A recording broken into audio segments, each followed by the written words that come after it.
So now I'd like to invite our panelists up for a discussion of going not so much from good to great, you might recognize the Jim Collins novel in the title, but instead, how do we make good great? And for that, I'll be joined by four exceptional people who all have a lot more to say on this than I do. Akhtar, Badshah from Microsoft Corporation, in fact, our host today at Microsoft, leads all the global community affairs, the many global community affairs that Microsoft supports around the world. Charles Moore, an organization called the Committee Encouraging Corporate Philanthropy, or CECP. And if you're in this space, you know of Charles. He's an icon in the space and has motivated hundreds, literally, of CEOs worldwide to join this state of mind. Peter Bloom. Peter is the chairman of Donors Choose, and I had the privilege of meeting the founder of Donors Choose, who's a school teacher who one day, and he'll explain this, decided to make a significant difference leveraging technology and bringing individuals closer together. And then Gerald Chertavian. Gerald founded Europe, and if you're in the empowerment or education space, you know about Europe. In fact, when I was introduced to Gerald earlier this year by Zeev Klein and his colleague in Chicago, starting the Expansion Organization in Chicago, Zeev said that Europe might be the best managed nonprofit in the country at this point. So with that, a round of welcome for our panelists.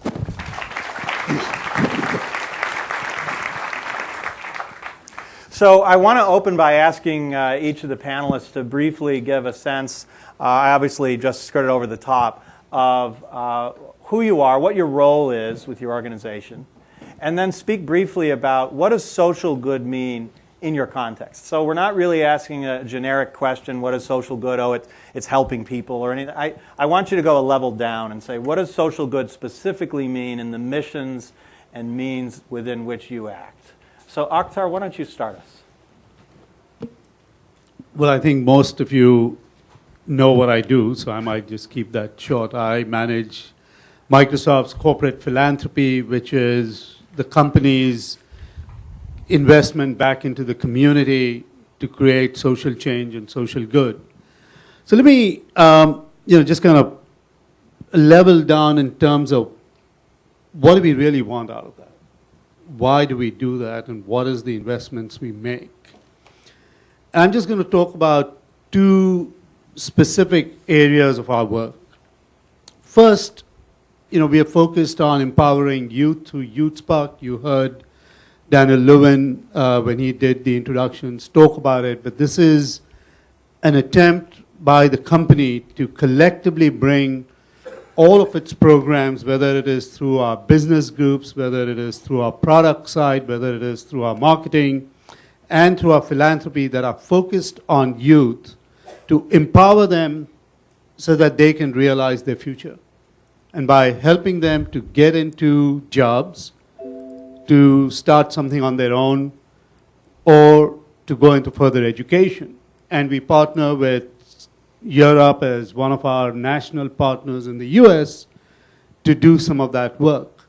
So when you talk about what it is that we're going to achieve, it is fundamentally ensuring that we're building the capacity of young people so that they can get into jobs.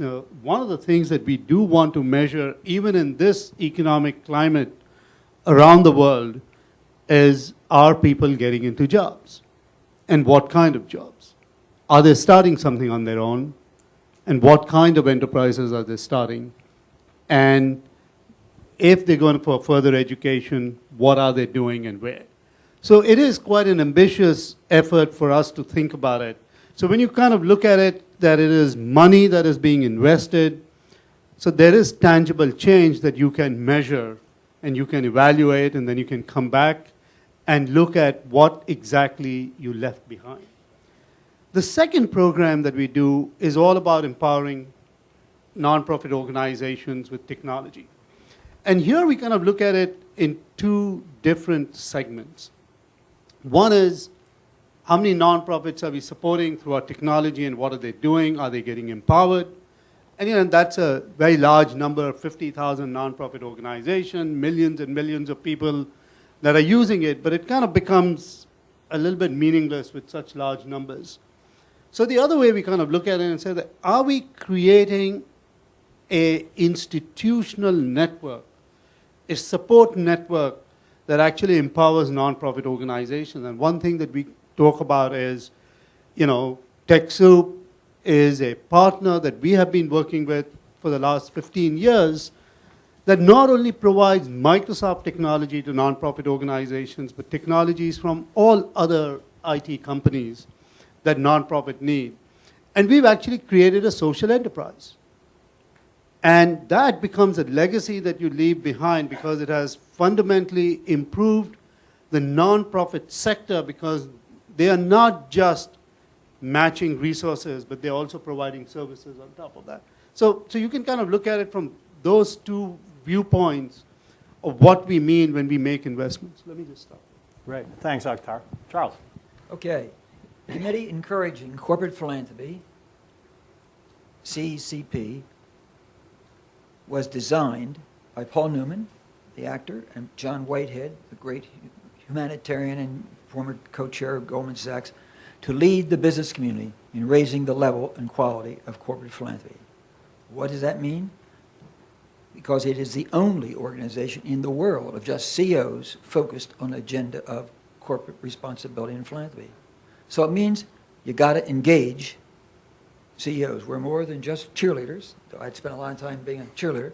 But we do, with CEOs, we do, and I'm going to talk about the kinds of actions that we've really created for CEOs, but we also measure philanthropy. We do a lot of research that recognizes companies and their work and the way they can better serve social problems. But I'm going to go back against our advice here and tell you about how I feel about social good, or common good as so. It is, even for corporations, it is goods, providing goods and services that benefit the most number of people in the most possible ways. And you say, well, of course it is. But I will tell you, we collect data. We've collected over $105 billion of corporate giving. And almost exactly 50% is a reactive, give it back, we want to do it. All very positive things, by the way. And by the way, wonderful matching gifts in hospitals and operas and international disasters and so on. But there is a school of thought that says that businesses are only in the business to maximize shareholder value. I strongly agree. I think that society demands a license to operate that insists that you consider the needs of stakeholders.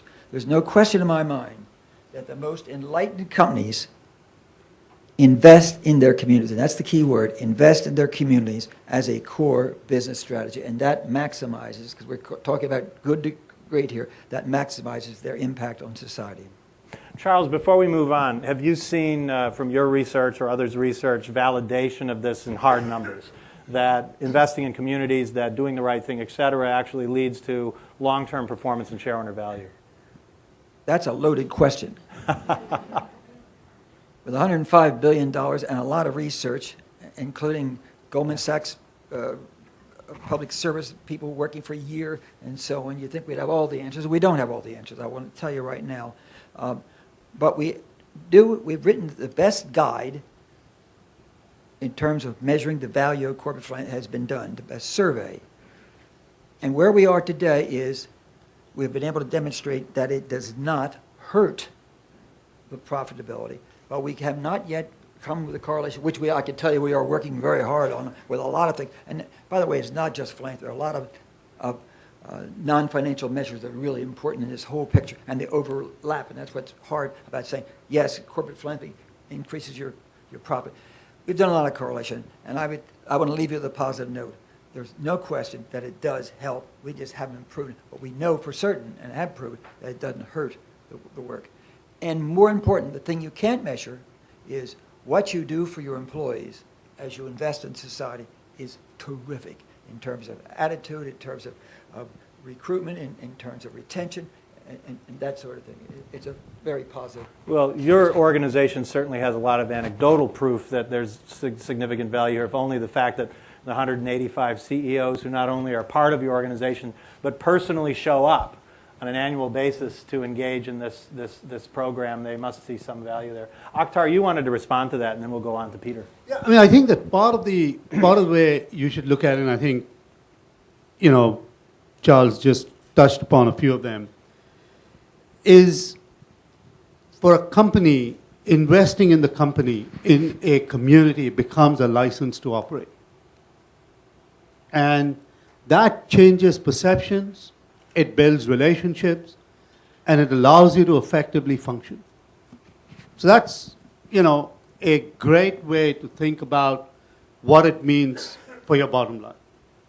Second, it does improve the perception of the company and the image of the company, and that leads to a better bottom line in some ways. And the third that Charles touched upon is employees. It is a great morale booster. It is for retention. It is for hiring. It is for all sorts of things. And in the last couple of panels, we talked about the millennials. And most of you who are coming out of high school have to do service. You go into college. You start service clubs. You come into companies, and you want to do the same thing. And this essentially allows you to do that, and this is just a very important piece for us when we think about how we create our citizenship programs.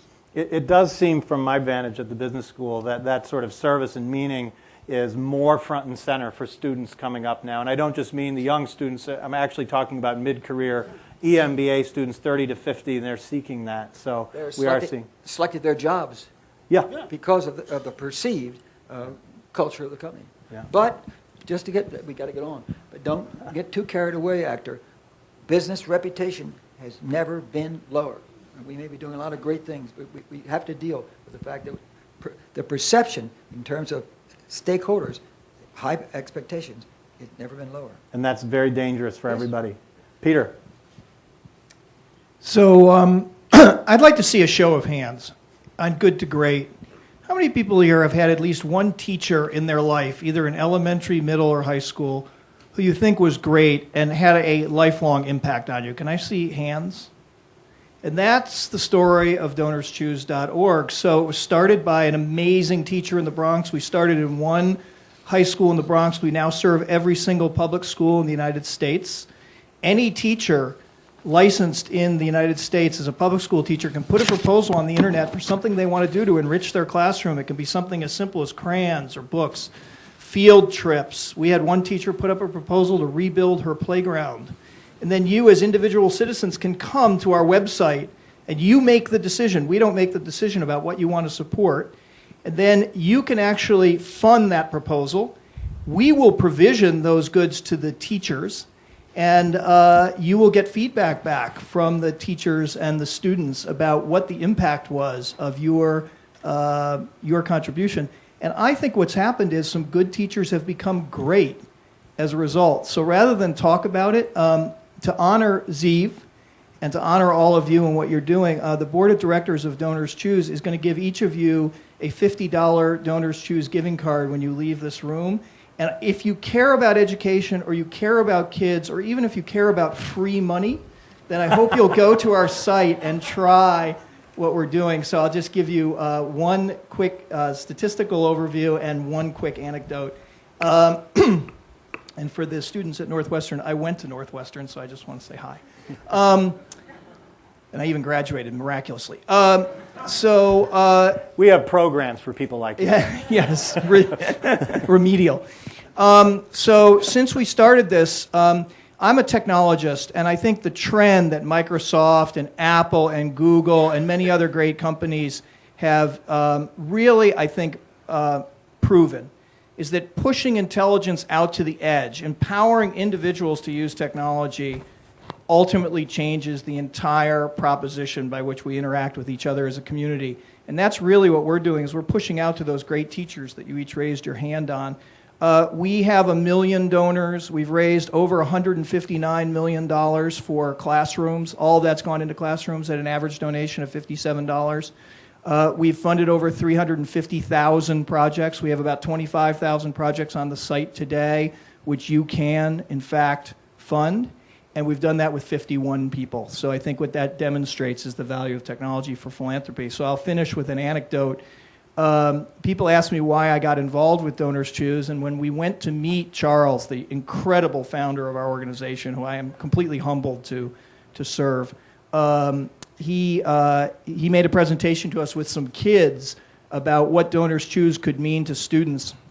And my son was 11 years old at the time, and after he heard the presentation of these 6 students talking about Donors Choose 12 years ago, my 11-year-old son turned to me and said, "I want to work here." And so we found a cause that spoke to an 11-year-old and spoke to us, and that, I think, says a lot about what Charles has created with the Donors Choose team. Peter, before you move on, what you're doing speaks to a lot of us, and thanks. I got to do this last year and take that gift card. I think it was only $25. Yeah, we upped it to 50 for this group. This group was worth 50. So I got to go online and give some money to a teacher, and then I got a note back noting that they went and bought those art supplies. And it was magic, and it was $25. And so what I'd like to do to add to this is the kin is going to purchase the same gift cards for all the students who are back in Evanston to awesome. do the same thing. Thank you. I really appreciate that. Go NU. All right, so who's used Donors Choose? Just raise your hand. Oh, I love it. Isn't that great? If your hand isn't up, I promise you'll have one of the best experiences of donating money.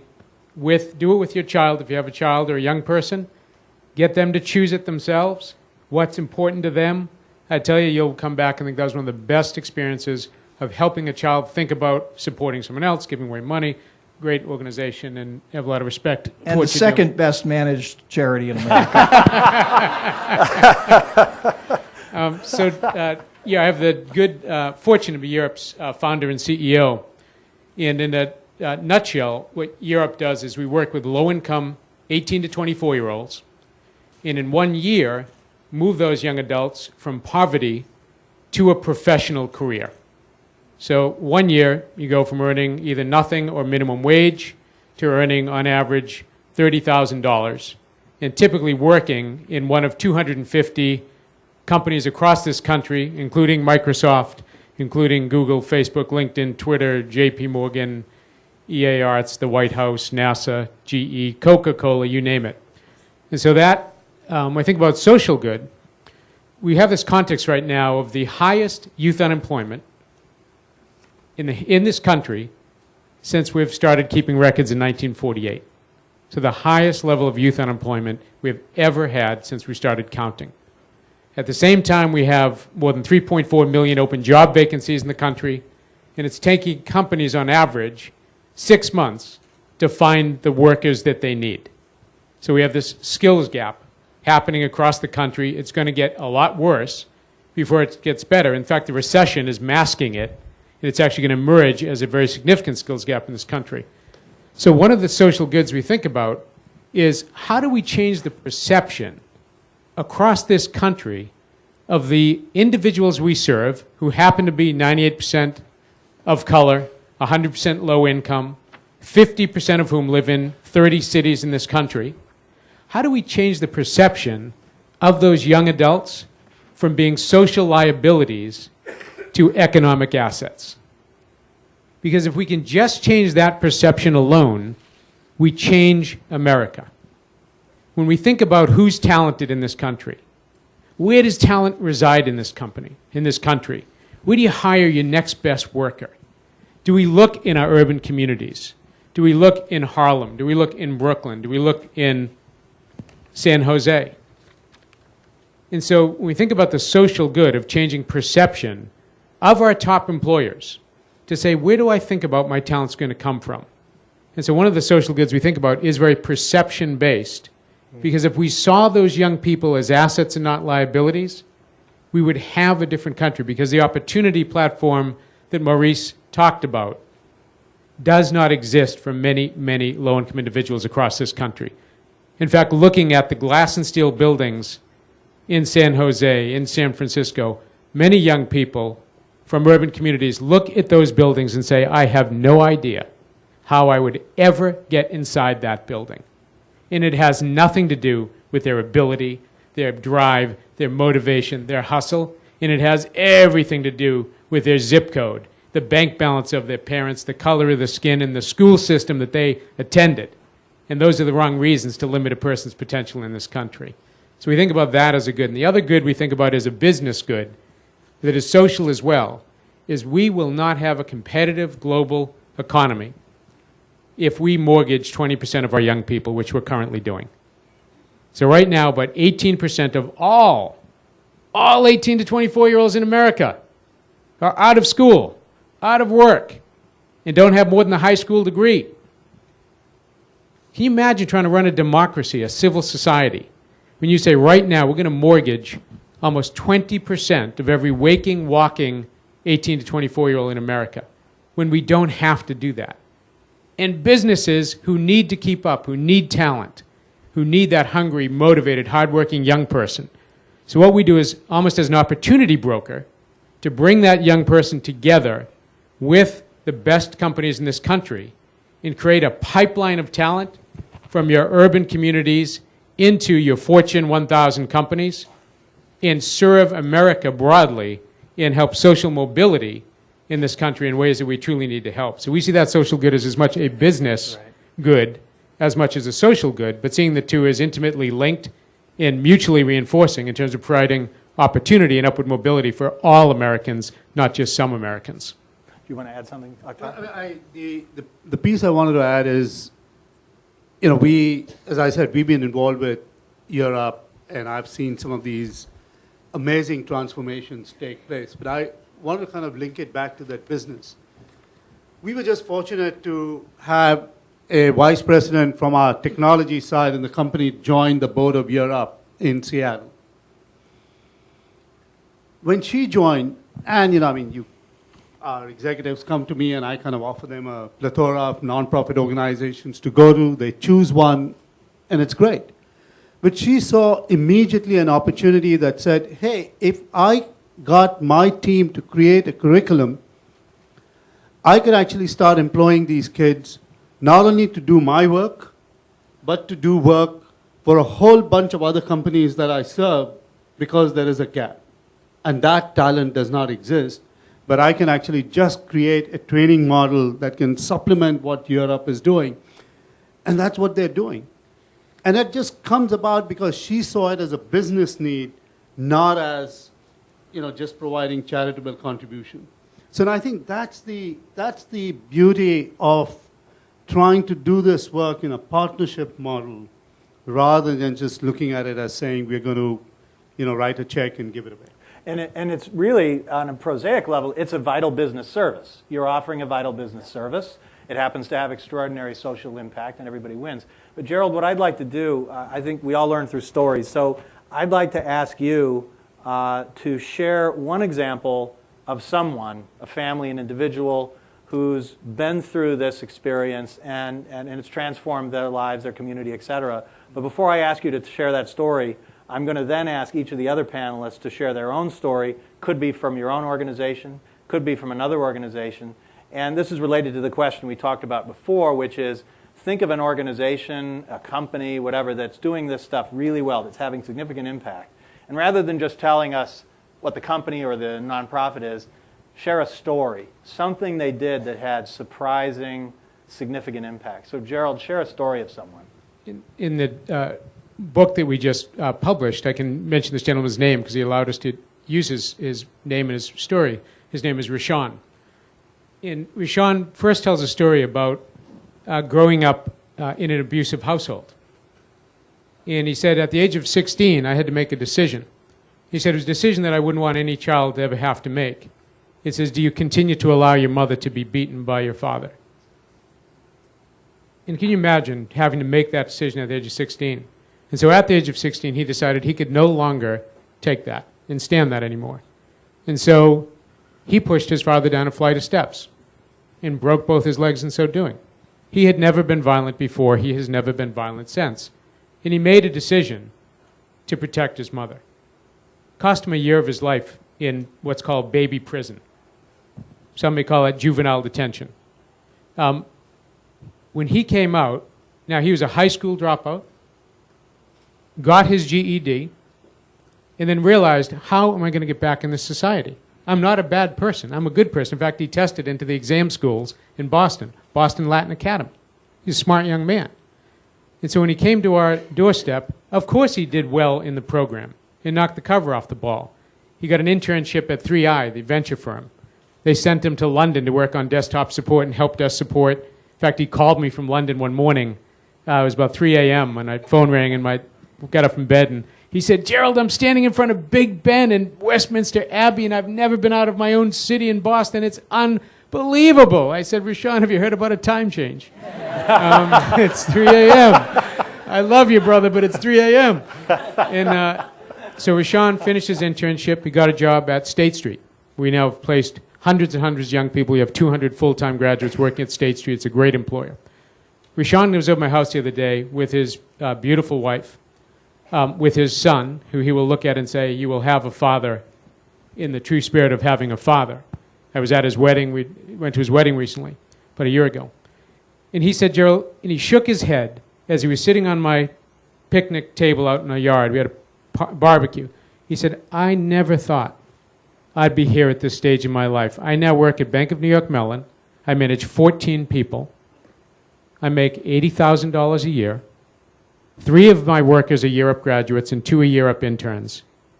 I have a 3.96 graduate. I graduated my BA with a 3.96 I got at night. And I now have a home that I carry my son across the threshold of my house. And my wife and I cook dinner in our kitchen. And I pay taxes to this country." And he said, "I never thought at the age of 29, having been looking out from prison bars, that I would be in this position to do what I'm doing today." And he just shook his head in a wistful, wistful way. And I thought, my goodness, can you imagine we almost wasted that young man's talent? And how lucky this country is.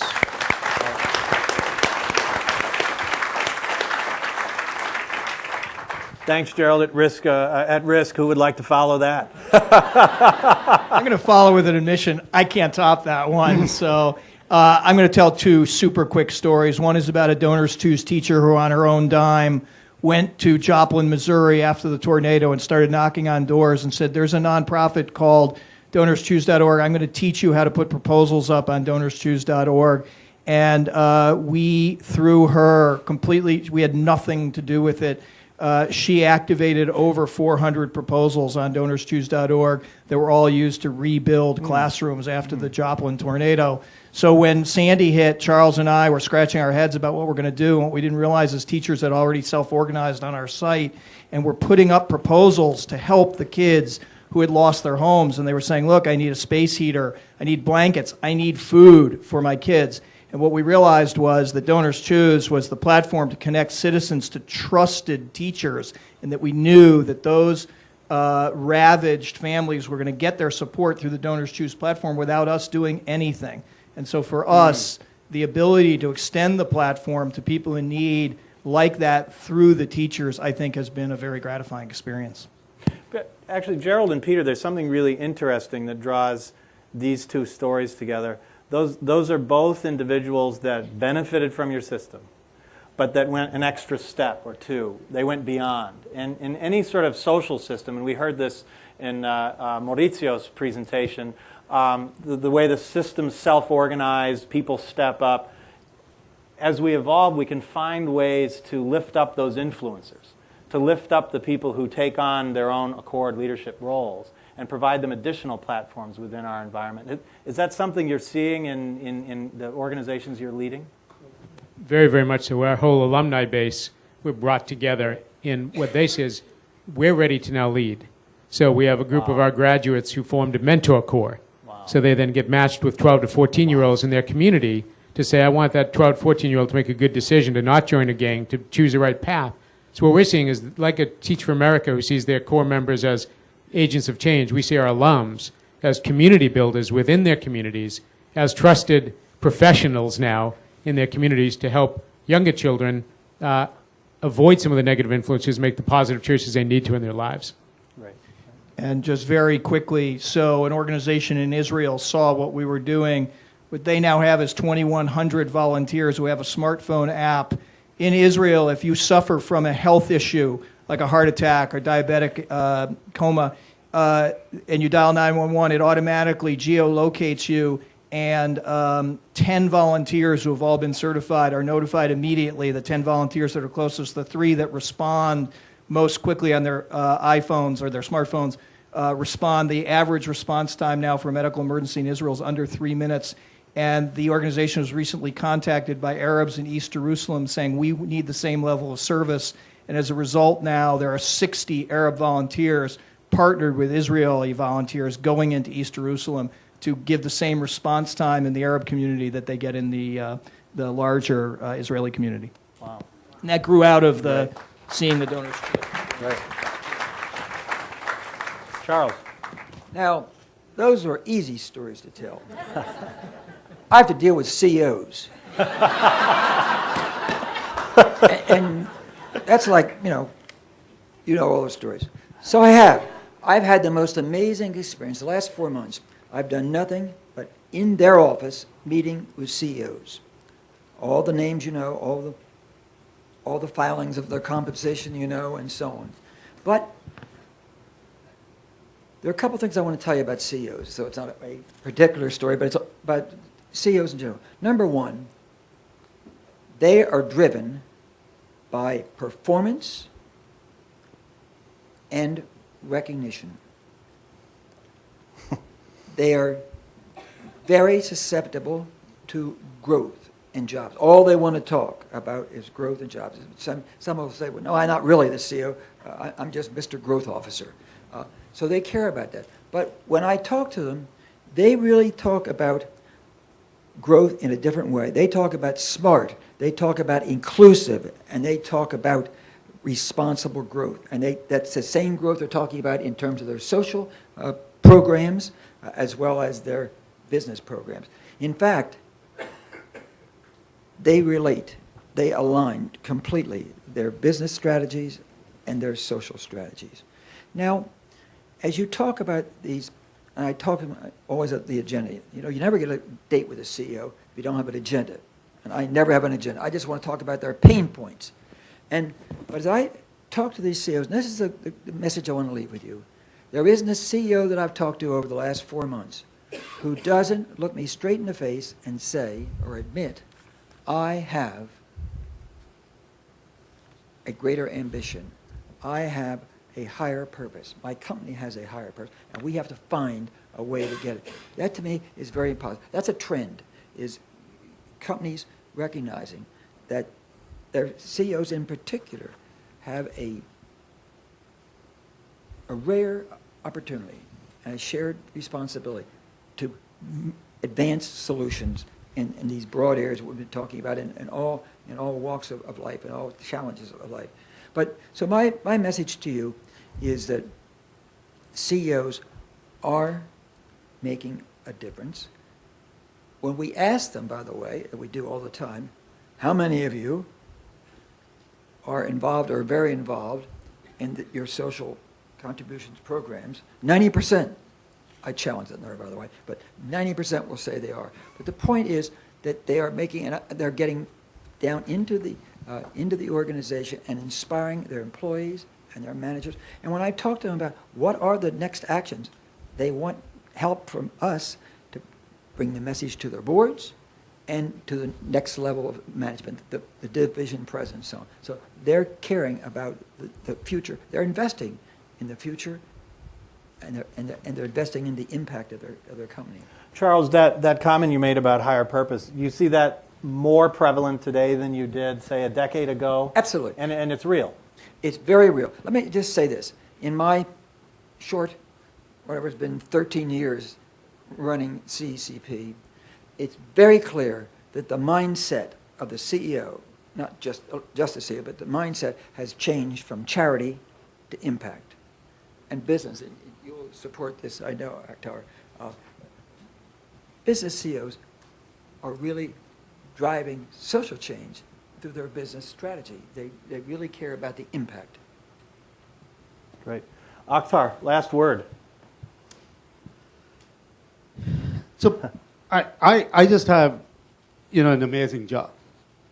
It's a job that allows me to visit remote parts of the world and come in contact with people whose lives have been saved, whose lives have been transformed, whose career paths have been changed, families have been transformed in just about every single corner of this world. So I can be here for the next 5 hours and tell you one story after another that have just touched my life. But I'll just pick one. It's an organization in Manila that works with girls that have been rescued from trafficking. And I met with these 2 young girls in Manila at a restaurant for dinner. They actually live in a shelter, and they are protected because most of them have got abducted, and then they've been rescued, and there are, cases pending against their abductors. And of course, these women's lives are at risk. So they came out for dinner with me because I wanted to learn from them what happened to them and how did their lives get transformed. These 2 girls had been abducted because they were being sent to France as domestic servants. And they were rescued in Abidjan out of a shipping container where they had been abducted and raped by 80 men. But these 2 girls, because of the training that Celia, who is also a Skoll Foundation winner, provides training, IT training, so that they can still live hidden and create a business. And their business was just about printing business cards and letterheads. They were not serving Microsoft. There are tons of small businesses and people that need letterheads and business cards. And that's all they did. And they made a living. They supported their family. But they had to be protected because there were cases pending against their abductors. Now, that's the work all of us do.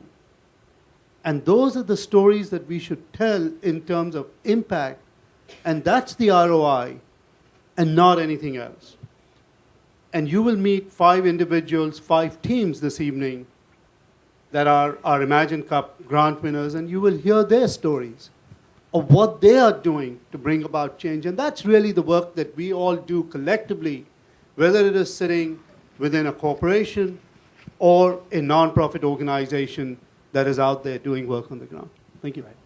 Thank you. Well, I was quite pleased for many reasons when Ziv asked me to moderate this panel in particular. And one of those reasons is that it represents 2 extraordinary nonprofit organizations and then 2 gentlemen that are representing the for-profit sector. And all the challenges that we face, there are few things more impressive or more breathtaking than when you get a large, established organization that sets its mind on doing something and can bring the resources of a Microsoft or the breadth that some of the CEOs can create and the change and the impact you can have in the world. You got to have a business in the meantime, otherwise the game is up. But when you can do them both and do them well, it's really extraordinary. Akhtar, thanks so much for the work that you do here and for having us. Microsoft really is one of the few companies that touches people in every part of the planet all the time. And Charles, you've been in this game for a very long time and dealt with a wide variety of people. As you said, I have to deal with CEOs, and I'm sure there's a lot behind that statement. But I was excited by your comment, your very level-headed belief that more and more CEOs are asking the question, why am I here? Why are we here? And what is the higher purpose? And turning charity to impact. And Peter, well, I've already committed some of my meager resources to your organization. Yes. Thank you. I hope everyone will spend their free money on but, the kids. What I think I see that always inspires me is when I see organizations that, as Maurizio was talking about, They leverage the insights of the community. They seek to lift up the people who are facing the challenges themselves and give them the tools and the ability to face them.